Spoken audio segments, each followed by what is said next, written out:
What is good, everybody? I am Roger Lopez, and you are listening to the motherfucking Roger That podcast. It is a pleasure to have you guys fucking listening again. It's been a little minute since I've had an episode. I've been fucking slacking, but I have been grinding, recording episodes of other podcasts. Like recently, I was on the Mega Man podcast with my homie Mega Man. Dope fucking podcast where we just talked about a little of everything, really, man. Touched on my family experience, touched on how I started comedy. And then what's awesome about the Mega Man podcast, what's really cool is that Mega Man's into a bunch of dope-ass craft beers. Like, he loves his craft beers. Like, I don't know nothing about that fucking beer life. I just started drinking again after 3.5 years of not drinking. So what I got back into immediately after not drinking was the usual, right? I got back into Old English. So I wanted to get an Old English 40 ounce in a bottle that's a glass. And then when I went to the 7-Eleven, they only had the bottle in plastic. And if you know, drinking a 40 ounce of Old English out of a plastic bottle, it just feels not as good, man. There's something about drinking out of a plastic bottle, especially an Old English, that makes it so much shittier. It doesn't taste good anymore, man. It's like the whole aura fell. Like, I can't, like, smash the 40 after I drink it. Like, what's the point of buying an Old English now? I'm just joking. I would never be those people that would smash the 40s. But if I was with the homie and he did smash the 40, hey, man, at least it sounded cool when it fell and it crashed down in, like, the ghetto streets of wherever we were. But you can't throw fucking, like, one of these new Old Englishes into the air and, like, expect that shit to, like, fucking cause any fun. No, man, you just, like, throw it in the air and it just sounds like any, like, regular plastic water bottle. That's a disgrace. And honestly, I know they fucking don't like that. People fucking throw these 40s and, like, you know, throw them in the air and have them, like, crash down. But it's fun, and it's fun that the Old English company has taken away from its consumers. I will not write a petition because I've just given up on the Old English. Because when I did start drinking Old English after 3.5 years of not drinking, like January 2nd, I think, January 3rd, I had 2 tall cans of Old English. I had one of the motherfuckers, and I was like, damn, man, this is fucked. I had another of the motherfuckers, and I wasn't even halfway through the second 40, the second tall can of Old English, and then I just threw up, man. I was at my homie Eric's crib. I was kicking it with Eric, Darren, and me, right? And then all of a sudden, man, I just got to get up from the couch. I just go outside, because out of respect, I didn't puke inside, because I feel like if I'm at your crib, I'm not gonna fucking puke inside, man. That's some bullshit. I'd rather go outside, puke where it's not your property nor your problem, and, you know, basically not be such a punk bitch, because I don't want to fucking, like, I remember in Mexico when I was down there for, like, fucking Christmas. I was like 13. We had some ham. This ham was so fucked up. I woke up, like, I don't know what time at night to go throw up in the bathroom that we were staying at in Mexico. Like, obviously, we were in Chiapas, which is like a southern state, which is the most southern state in Mexico. That's where my uncle's at. So we were at Chiapas for a nice Christmas fucking get together. I wake up late night because of that ham, and I throw up all over the fucking wall of their bathroom, like chunks, like red meat chunks all over it's like I missed the fucking trash can in the toilet, and I just aimed directly for the wall. And I don't know what it is with me throwing up on walls, but because now that I think about it, it's like I threw up on my homie's wall like 4 years later. That was because of booze. The first because of the ham. That ham, oh man, I'm not saying Mexico has shittier food quality. They just have shittier food quality for some stuff, man. The shit that you see, like them killing and them cultivating, anything that you see the people there do, but I don't know where this ham came from. So, you know what I'm saying? And basically, I threw up all over the motherfucking wall at my uncle's house in Chiapas, all over. I woke up the next morning to, like, people, like, talking amongst each other. yeah, like somebody threw up in the bathroom. Like, yeah, they just threw up all over the wall. And I was just like, oh, that was me. I felt like I was hungover because I threw up so violently that night. And then when I was at my homie's crib at 17 years old, we were drinking beers. I remember the day specifically because it was the day that Cain Velasquez was fighting Junior Dos Santos on the first UFC card on Fox. That UFC card was fucking badass. And I thought Cain was going to, whoop some ass. He had just won the title. But Junior Dos Santos came in and fucking with one punch just like hit him behind the ear. And that was out. That was it. Fucking new champion JDS right there. The point is that we were drinking tecates at my homie's crib because his mom is like a tecate slinger. Nobody in my whole community has sold as many tecates in the neighborhood as my homie's family. They would buy a 30, 60 pack and then just sell exclusively to the drunk people in the other apartment. The drunk people would drink at all hours of the night, so they would always need to get more beer, and instead of going to the store, they just get ripped off by my homie's family. To an extent, you're not being ripped off because, you pay what you get for it. You're paying not to, get in the car, have a chance to get a DUI. So my homie's mom would sling these fucking tecates, and it's funny because, like, after, like, midnight, if you woke them up, oh, man, there's $2 more for the pack of tecates. It's fucking hilarious. And they would only sell, like, six at a time. Like, so you couldn't be like, yo, just let me buy the whole 30. It's like, nope, you can buy 6 at this price, and if you call after midnight, you gotta fucking pay this amount. I think it was like $8 for like 6 tecates before midnight, and after, was it like $10? So we were at my homie's crib drinking, watching that UFC fight, and man, I'm fucking in the kitchen, like drinking the last of this tecate, and I powered down the last 3 gulps. If you guys know what I'm talking about, that's basically like you're about to throw up every time you drink, but it doesn't smell like bitch in here, so you continue to drink. And that's some gangster ass shit, and that's some gangster ass shit I continue to do to this day. But then, at the time, I couldn't fucking power down the 3rd gulp of the 3rd try of the last tecate. That shit just fucking came out so violently, just as the ham did. And I don't know, for whatever reason, again, I missed the trash can. There was like a trash can next to where I threw up in my homie's kitchen, but I just turned my head to the right and just fucking threw up all over his wall. Like, damn, man, that shit was gnarly. And then I drank some more after that because, again, it don't smell like bitch in here. So I threw up outside of my homie Eric's crib because I did not want to fucking throw up on the wall of his bathroom. Even though he's nice and he told me, like, yeah, bro, you could have thrown up in here, but I threw up outside, like right outside, and not right outside, that would have been just as bad. I threw up at a spot that was outside his door, but next to like a patch of grass. So I threw up on this patch of grass, and I'm fucking hurling this shit out.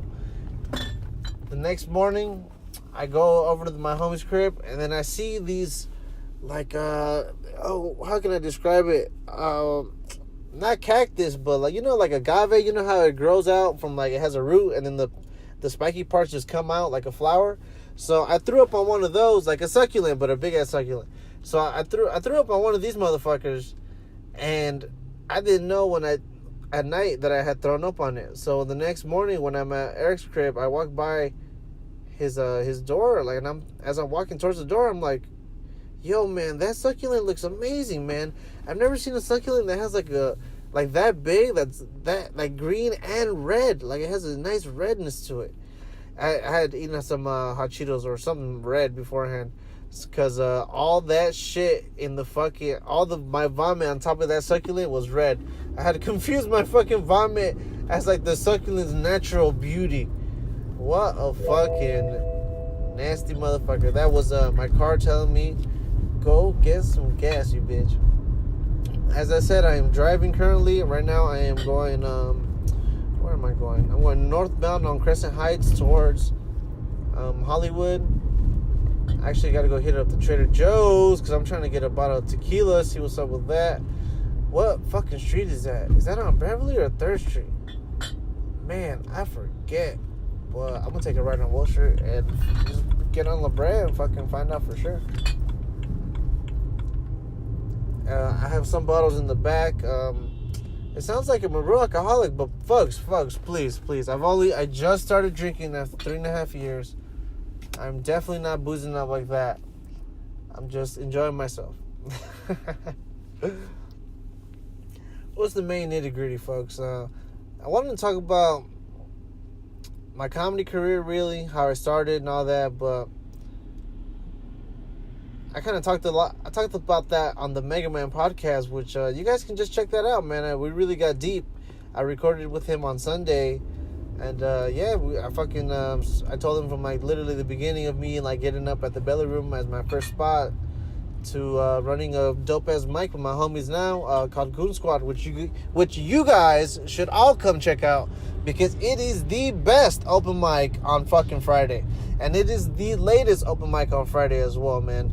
I always have a special heart for like any open mic that goes against like an establishment at night, because Flappers has had the fucking open mic nighttime scene from Friday to Saturday by the balls for fucking as long as I've been on the scene, almost 4 years.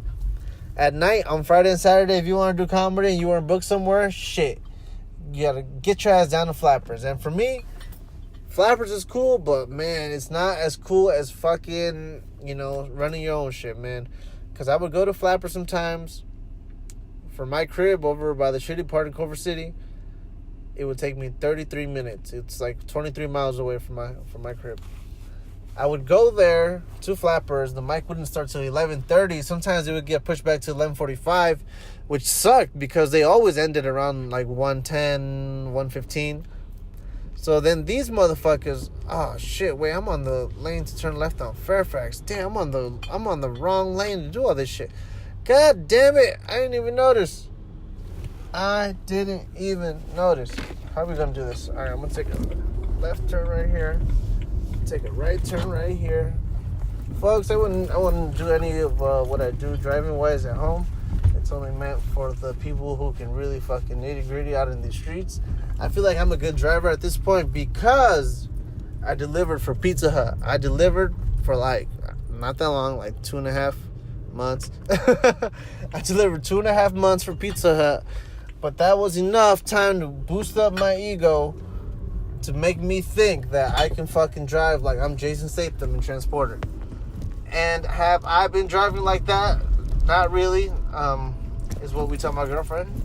Nah, I don't drive crazy, man. I just drive reckless.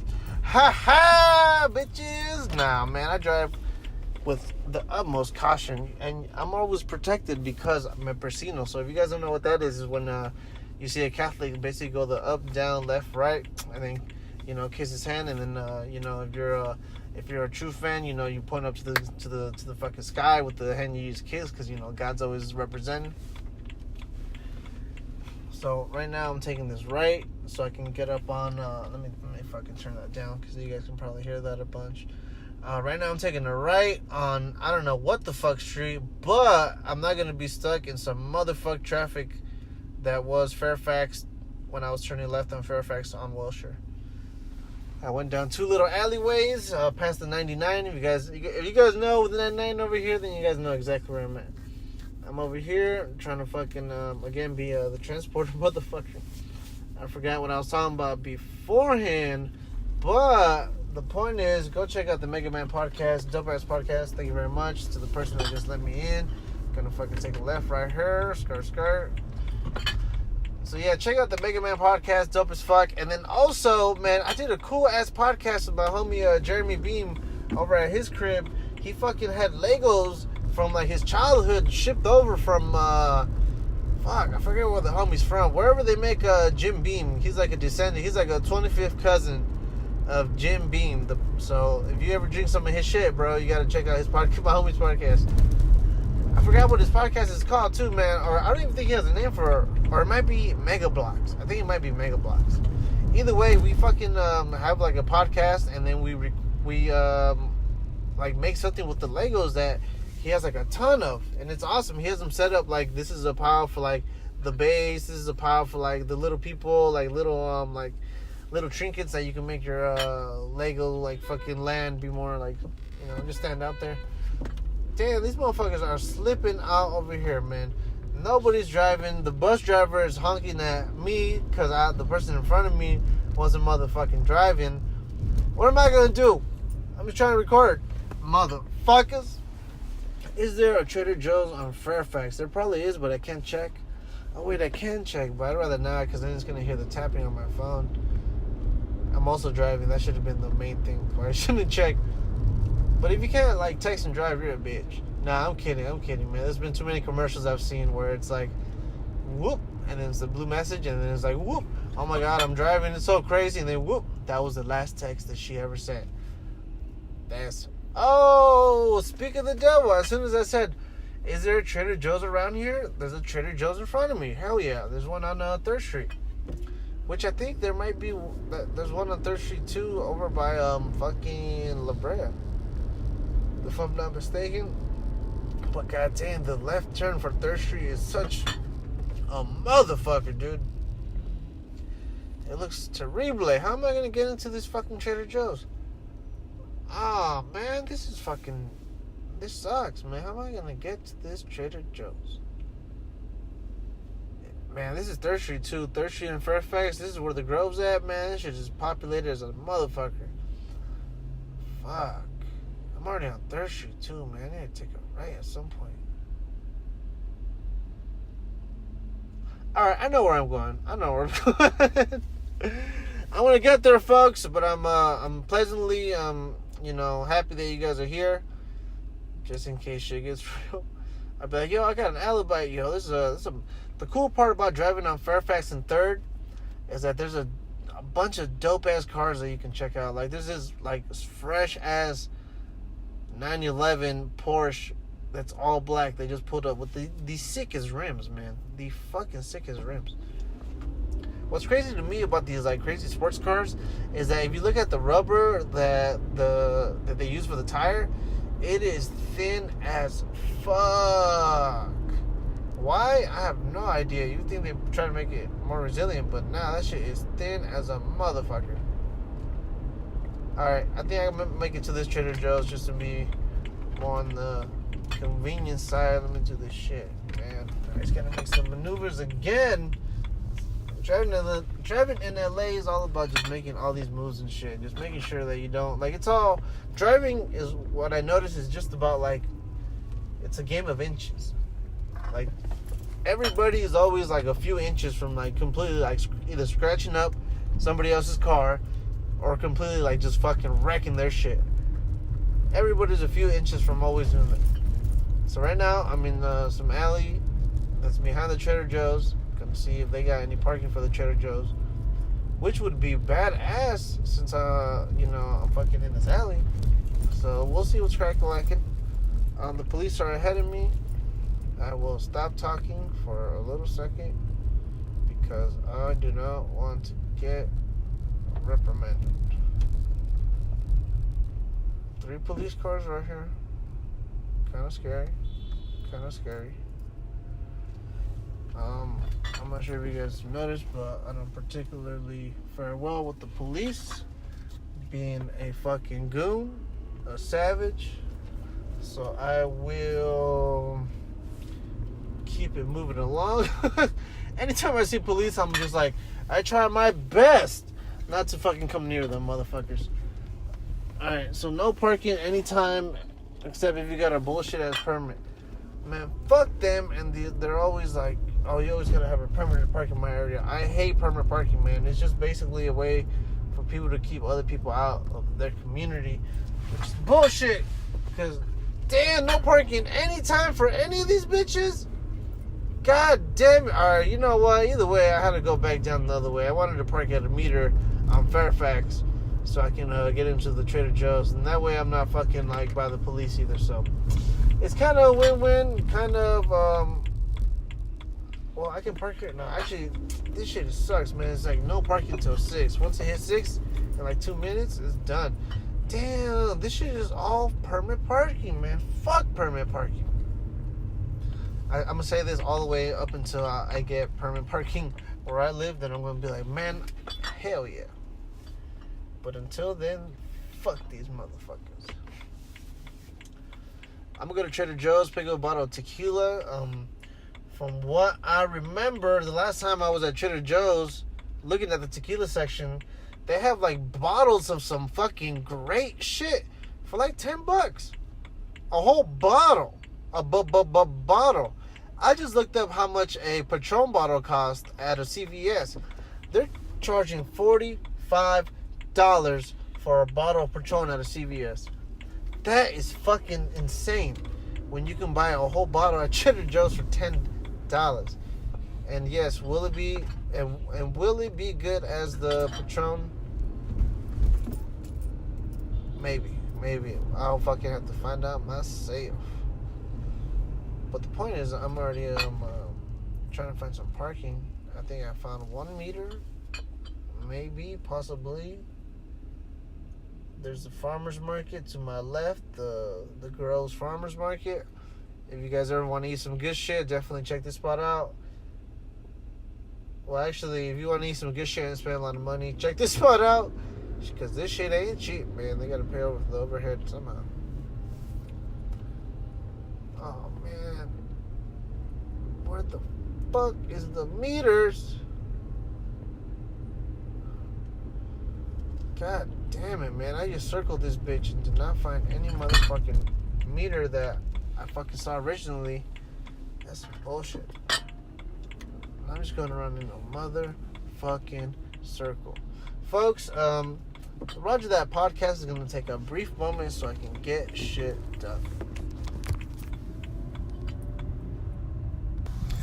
All right, what is good, folks? I am back from the Trader Joe's run. I have grabbed the bottle of tequila that I did not see when I had saw the bottles a minute ago for like $10. But I did find another bottle of some 100% pure agave tequila for $11. $11. If that's not a steal, then I don't know what is. Because the best I can get in beer right now is like Budweiser's for like a 12 for like fucking $11. So for a whole bottle of tequila, which is equivalent to like a 30-pack of fucking Budweiser's for the same price, is a God bless, man. Shout out to God for making agave and weed, man. Smoking a whole bunch of weed. I feel like weed is like it can really cure a lot of stuff, man. If you have any inflammation in your body, definitely look into fucking smoking some weed and or ingesting some weed. If anything, I would recommend ingesting weed, as in like taking some gummy bears, a cookie, some droplets, a fucking a tea in it, because it won't fuck up your lungs. That's the main part. And then secondly, which is also the nitty gritty, when you ingest marijuana, the powerful benefits of its healing capabilities are more are more prone to be working in your body as opposed to you just smoking. So definitely eating has like all these health benefits, and it's a God bless, man. God also made weed, God also made agave, and for one to be 100% legal, and for another to just get legal in 2019 after agave's been around and weed have been around for, I want to say, just as fucking long, man. I'm passing by a bullshit like gym. It's called Love for Pilates. Oh, wow, it's a Pilates course. Look, any of you girls that do Pilates, go to a gym and work out, because this Pilates shit is embarrassing. I'm looking at them through the window, and then all they look like they're doing is using the benefit of like whatever machine or contraption. And then there's like this other like fucking skinny white bitch that it looks like she's telling them the right shit to do, but in reality she's just doing something that a fucking like a person with Down syndrome could fucking tell you to do, man. If you're getting the same workout as somebody with a coach with Down syndrome would give you, then you're not really working out, man. You're getting ripped the fuck off. Because I bet these Pilates classes cost a few $100s to do a whole lot of nothing. And then the gym only costs $30 a month, and you can be there all fucking day. So I'm not saying spend your money on this or that, but I am. Because in reality, places like Pilates are a waste of money. Places like those karate. Have you guys ever seen those YouTube videos where the guy is like a karate master or like a chi master, and then when they go up against somebody that just really knows how to fight, the chi master who before have just been fucking breaking, who has been breaking people just with his fucking energy, is now getting his face pummeled by some dude that's not even a professional MMA fighter. That's just somebody that trains legit, not somebody that just fucking tells you like, oh man, if you hold them through this pressure point, then you will control their whole body. It's like, bitch, shut the fuck up. You're gonna get knocked the fuck out if you try to go for like one little pressure point. And then once you grab it, if you grab it, it does nothing. And then you get your shit mollywopped. The point is, man, that try not to worry about what the point is so much. Because, everything's just a big-ass game, man. Rest in peace, Brody Stephens. Got to give a little shout-out to Brody. A whole lot of shout-out to Brody, man. He's passed away, man. That's it. I talked to many people, and I've told them, nobody else will we see on stage point to somebody in the audience and say, arms crossed, negative. Nobody's going to say, oh, you guys don't like me. Negative energy. I was in The Hangover 3. 1, 2, Anthony. Brody was he was a pleasure to be around. I was around him in the sense that I was in the same room as him as he did a bunch of stand-up. Like, I've seen hours of this fool do stand-up. There's not too many people that I can say that I've seen them do hours. And it's because they would give Brody these 12 a.m. spots in the main room, which basically there's like fucking a tenth of the audience that was there when they started, because he's the last comedian. So because he's like a little on the edgier side, a little on the wilder side, a little like doesn't really have like a whole set list planned out, but just is funny. Since he's one of these kind of like comedians, they gave him like a bullshit spot all the way at the end of the night, which if you respect it as the Kinston spot, that's great, but we also got to see it for what it is. It's not letting people like Brody, like Brian Holtzman shine to the masses who would love them, but that Hollywood particularly didn't love in Brody and won't ever love in Brian Holtzman, because Holtzman just speaks so much good shit that they just be fucking like, all our sponsors are getting fucking canned if we upload any of this motherfucker shit. That's how badass Brian Holtzman is. That's how badass Brody is, man. Brody was dealing with depression for a very long time. From the first time I heard about him for the first episode of the Joey Diaz Church of What's Happening Now podcast, the first one that fucking Brody was on, he already, talked about like, yeah, the depression he faces, like all the problems he has is mentally, really, because physically the motherfuckers, he's doing well, man. There's a lot of people that are fat, hopeless, helpless, and are way happier than Brody was. Brody was fucking, he kept fit. He used to fucking play baseball. He was a pitcher for the Arizona State.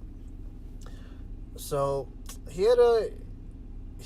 some people say like, man, if you're depressed, go work out, right? And man, as much as I love to say that, sometimes that shit does not work out. And I feel like this one, and I feel like that was the case in Brody, because he did want to better himself. From what I know, from what I heard, he just got on a new prescription like a week ago. But then, like, he was telling some people that, like, yeah, it's making him feel real down. So, man, these pharmaceutical drugs that are being pushed out to us to supposedly fix our depression, in reality, cause more people to kill themselves than they help them. And when they say a side effect of this drug is death, a feeling of death, symptoms that you want to kill yourself, thoughts that you want to kill yourself, suicidal ideas, those are not side effects. Those are effects. Those are effects. effects. We made up the word side effect. If that happens to anybody that has taken the drug, then it should not be a side effect. That's an effect. Because then who's to say that the person that is buying it doesn't have to go through the same shit? They're like, they can be coerced into thinking like, oh yeah, this is a side effect though. Like, it might not happen to me. And in reality, he's like the prime candidate for that side effect to happen on. So in that essence, that was a direct effect, and if not a bullshit effect, and one effect that these medical fucking pharmaceutical companies should have to pay for. But I won't get too deep into that. I'll get more deeper into how I met Brody, man. I met Brody at the Power Violence fucking comedy show they used to have a while back. Actually, it's kind of crazy, man. So I went to Power Violence, this comedy show that was at the Peck Theater for like a few years. I was there for a few years, at least 2. I would go every Sunday religiously because they would always have some of the best comedy I've seen for free, and they'd have free beers. Which, if you were at any of the Roger That open mics, that's the reason why I had free beers. I had a bunch of tecates there because, just paying it forward for all the 2 years that I went every Sunday to go see shows at Power Violence. And did I donate? Hell no. Most of the time I did not donate. I donated a lot in laughs, but not in money. So when people at Roger That were like, yo, man, is it free? Yes, it is, man. And if you got something to donate, please do. And if you don't sweat it. Grab a beer. I saw Brody perform at Power Violence like 5 years ago. And what's crazy is that now Brody's dead, and Power Violence just ended their show. Like, literally on the same week that Power Violence ends its show, like 2 days later, I see that Brody has killed himself. It's freaky how shit like this, works out, man. I remember after seeing Brody kill it at Power Violence that first time seeing him ever, I looked up more about him. Like, what's his, what's he about, basically? Wait, making a left turn real quick because there's a whole lot of traffic on Beverly. So I checked out Brody's Wikipedia, and I found out that his birthday, May 22nd, is the same as mine. I was like, no fucking way, we share a birthday. How cool is that? Cool as fuck, man. Damn, man, some of these drivers over in fucking Hollywood are shitty. Fucking shitty ass drivers. I'm still on the road again. About to take a ride on Palm City. Actually, I already took that ride on Palm City. Now I'm on taking the ride on Oakwood. So basically, man, Brody was a national treasure, bro. We're never gonna see somebody like murder it for like a whole hour at the Comedy Store late night. It's gonna not that his shoes have to be filled, but Don Barris and Brian Holtzman are like the only guys from the old generation that can still run an hour. Well, Sam Tripoli too. My bad, Sam Tripoli. Those 3 guys are the only guys that can still run an hour late night at the Comedy Store and be entertaining, because their minds work in that way where they can just fucking be funny for hours. And not to say that it's not the same about like most comedians. I think most are. But for the majority, you gotta have some real rock and roll fucking balls to you to be able to do what the fuck these crazy motherfuckers do from like 12 to like 1 a.m. at the Comedy Store. Man. Yeah, Brody's dead. Brody's dead. Rest in peace. If you've ever heard me say 818 till I die, it's because fucking Brody, man. I never once heard that expression in my life, but once I did, I was like, oh my God, what a great fucking expression. 818 till I die? Hell yeah, you must love the Valley. That's such a great representation. And you know what, folks? When I did a show in the Valley, I fucking represented Brody, and I was like, yo, man, 818 till we die up in this bitch. And you know what? People resonated with that, man, because people know what the fuck that means up in the Valley, man. Not the same over here in where I'm at, over in the 310. No one's saying 310 till I die. Ain't a goddamn soul saying that. And I can see why, man, because 310 people, man, is too segregated in a way that, like, the poor people will just fuck with the poor people, and the rich people fuck with the rich, and the middle just with the middle. unlike the Valley, where I feel like it's like more of a blend of people, because honestly, I just think because there's more just like middle class and poor people in the Valley, and I guess they just, bond over that more so than, all the segregation out here in the 310. But yeah, 818 till I die, 818 till he died, man. For sure, 818 till he died. Word is Brody hung himself, man. I didn't think he was that kind of person, man. I didn't think he would have fucking... To have hung yourself? That's some shit, man. A guy I know from high school, his name was Christian. If I'm correct, he hung himself when he was 20, man. He was over at his girlfriend's place, and they asked him, hey, we're going to go out to eat. And then he was like, nah, I'm going to just stay home. And boom, they came back home. Food was fucking... Christian was hanging from their fucking bathroom ceiling. And man, I feel bad, man. I like Christian, bro. He'd always want to smoke weed. So anybody that wants to smoke weed, man, you're a good motherfucker. Good motherfucker, bro. Shit happens though, man. Shit does happen. Anybody else? I guess I know this one kid, Marcos, in elementary school. I used to throw my shoe up in the air, as we all did. It's fun being able to like see how far you can throw your shoe. So I would throw my shoe way up in the air, and then Marcos, he did the same, and then he threw his Nike above like the cafeteria ceiling. So, that was it, bro. He was crying. He lost his shoe. And the moral of this story is that I was kicking it with my homies like around 19, and one of them told me like, yo, man, did you hear Marcos got killed? And I'm like, fuck, ain't that some shit, bro? Apparently he got into like a lot of gang shit after elementary, which I can kind of see it going down that way, because you can kind of see, like, if you let your son fucking dress like a cholo in elementary, his life expectancy just goes down so much, so goddamn much, and it's it's your failure as a parent for not fucking dressing them to, I guess, assimilate, because we're Mexican and we gotta try our best to fucking make it in this country, or to just fucking shield them from like being like a fucking murderous cholo, man. I remember my mom should be like, nah, I ain't buying you any Pro Club t-shirts. And I was like, why not? She's like, nah, it's cholo wear. And it's she was 100% correct, man. And it might have been because of that. Oh, thank all these cars for letting me turn left on Sycamore, because I was left on Melrose.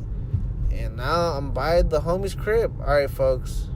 The story will continue the next time, because I have made it to Goon headquarters, also known as Eric's apartment. Come out to Goonsquad Mike any Friday you guys want to. We run it from 11 till late as fuck.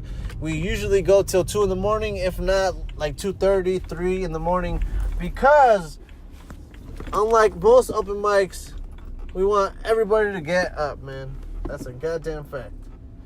With that being said, I'm trying to park my car, and there's 2 cars that are trying to get fucking to where they're going, but I'm trying to fucking park, and they need to motherfucking get out of my way.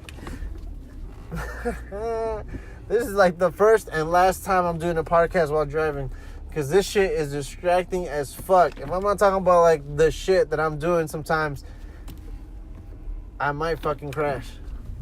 But again, Goonsquad Mike, check out the Roger That episode, 9/11 episode coming out soon with Eric Abernante. Have the co-creator of Channel 310. We talk about all Channel 310 and 9/11 being a whole conspiracy. If you wanted to listen to that episode, I fucking spout some great facts. It's gonna be spouted at a little of a drunken pace, but you guys are bad motherfuckers, man. Thank you guys so much for tuning in. Roger Lopez out.